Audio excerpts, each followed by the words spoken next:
does people too. The meteorologist Peter all out on the weather deck, sorting out this weather alert for us. Peter, what are the upcoming concerns? Well, we're going to keep an eye on lake effect, which, if you're from central New York, you know it means localized spots are going to get some snow. And typically bands move around, and that'll be the case. Let's get right to it. Here's what's new and what's next. The cold continues. That is a constant right through this weekend. So if you were hoping it to get even close to normal, at least in the short term, that is not going to be happening. Our first batch of lake effect, and it's a bit of rain and snow, has already started. Accumulating lake effect snow will be nearby and over parts of north central New York.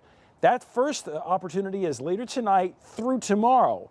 And then tomorrow night, it starts moving north and gets stronger as even colder air comes in. And that still means as you get into Friday night, Saturday night, there's going to be some very heavy lake effect snow over western New York and far northern New York. Right now, it's disorganized, but you see lake effect rain and snow east of Lake Erie and east of Lake Ontario. But overnight, here's what's likely to happen. Remember, we've got these two bands, and they're not terribly strong.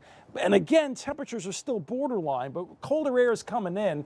Notice how the snow does kind of sag south and then north, and notice how it intensifies here directly east of Lake Ontario.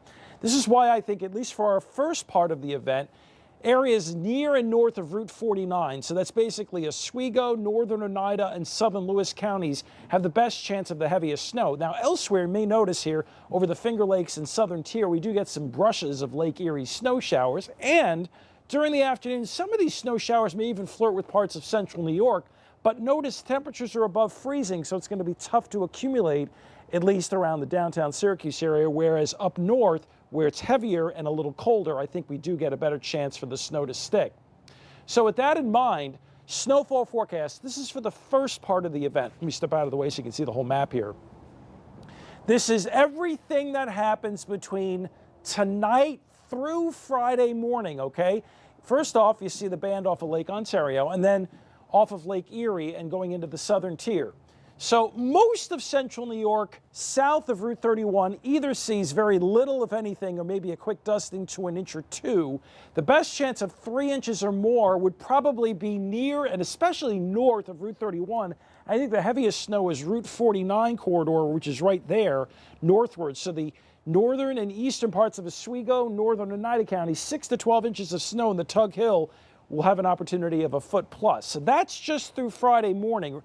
Remember, the bands are going to be moving north, and here's where you got to pay attention for the heaviest bands right here, northeast of Lake Erie and northeast of Lake Ontario. That's the main show of lake effect snow for Friday night into Saturday. And while we'll see some passing snow showers in central New York with maybe a very light accumulation, we're talking feet of snow likely around the Buffalo area and probably measuring in double digits and feet plus around Watertown when you talk about Friday night, Saturday night.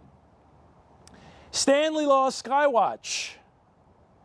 Well, traffic's moving well. Got that rush hour going at 81 and 690. You can see that. Maybe even a little bit of a backup back inside.